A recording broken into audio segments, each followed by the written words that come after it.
Soy María Salomé Sac, trabajo para la Asociación Codeín Nahualá, que estamos acompañando el litigio que Santa Catarina Ixtahuacán ha iniciado contra la ministra de Educación de Guatemala por el reclamo a una educación bilingüe intercultural para la niñez de las escuelas de la antigua Santa Catarina Ixtahuacán. Hoy nos encontramos acá en la Corte Suprema de Justicia. Hemos evacuado vista pública en donde se escuchó tanto la opinión de los amparistas, del alcalde indígena que es el sujeto de derecho, también se escuchó la opinión del Ministerio Público sobre el caso y también la opinión del Ministerio de Educación, representado por el Viceministerio de Educación Bilingüe y por el abogado respectivo. Lo que pasó hoy es que de nuevo el alcalde indígena de Santa Catarina Ixtahuacán han venido a manifestar de nuevo la violación de este derecho a la educación bilingüe intercultural para los niños de la antigua Santa Catarina Ixtahuacán. Los señores magistrados escucharon la opinión y las palabras del alcalde indígena, señor Sebastián Huarchacep, quien manifestó que hay un problema en la antigua Santa Catarina porque no se ha incluido el desarrollo de la cultura quiché, mucho menos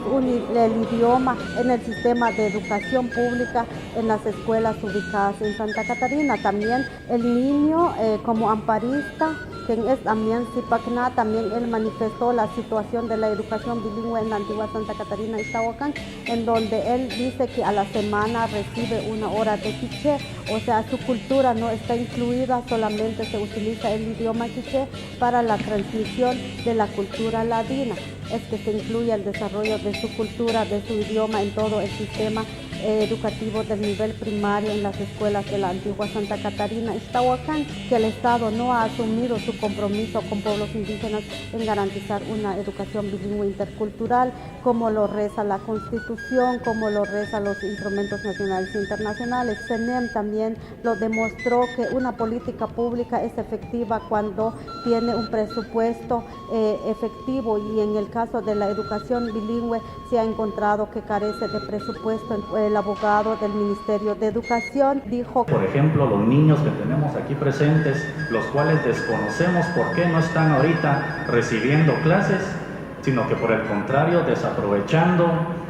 el recurso que el ministerio está proveyendo en materia educativa en ese lugar. Sin embargo, nosotros consideramos que es un derecho del niño la participación y el reclamo de un derecho cuando le afecte una acción o una omisión de parte del Estado de Guatemala. Finalmente, nosotros valoramos la expresión del Ministerio Público. En